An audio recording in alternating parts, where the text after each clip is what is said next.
कोल्हापूरमध्ये निवडणुकीचा भत्ता मागणाऱ्या शिक्षकांना पोलिसांकडून धक्काबुक्की करण्यात आल्याचा प्रकार घडलेला होता।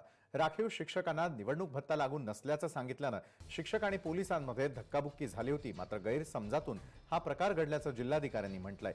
तसंच शिक्षकांना नेमून दिल्याप्रमाणे भत्ता मिळणार असल्याचं जिल्हाधिकाऱ्यांनी स्पष्ट केलं।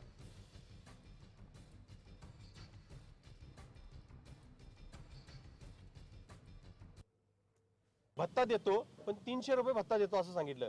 जो ठरलेला भत्ता आहे 2200 रुपये तो आम्हाला दिला गेला पाहिजे, पण त्यांनी आमच्या तोंडावर 300 रुपये मारले। आम्ही तो स्वीकारला नाही आणि ह्या सगळ्या घटनेला त्यांनी 4 तास लावले। ही मागणी आम्ही करतोय, आम्ही न भत्ता घेता निघून जावं म्हणून पोलीस यंत्रणा आमच्या अंगावर घातली आणि पोलीस निरीक्षकांनी आमच्या अंगावर हात टाकला। शिक्षकांना ओढत नेण्याचा प्रयत्न त्यांनी केला।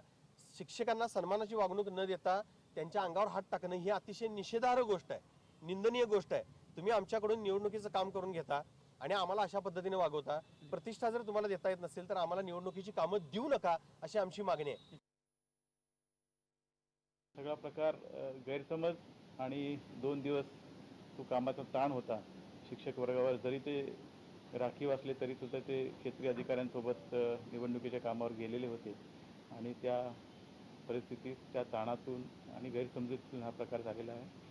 आज माझ्याकडे शिक्षक कृती समितीचे सर्व लोक येऊन स्वतः भेटून गेले, त्यांनी निवेदनही दिलं आणि एकंदरीत मी त्यांची मागणी मान्य केली की जे शिक्षक राखीव म्हणून कर्मचारी होते, राखीव म्हणून कामावर होते आणि त्यांना जे पद दिलं होतं ते केंद्राध्यक्ष असतील किंवा मतदान अधिकारी असतील त्या पदाप्रमाणे त्यांना ज्या शिक्षकांना आदेश असतील त्यांना भत्ता दिला जाईल।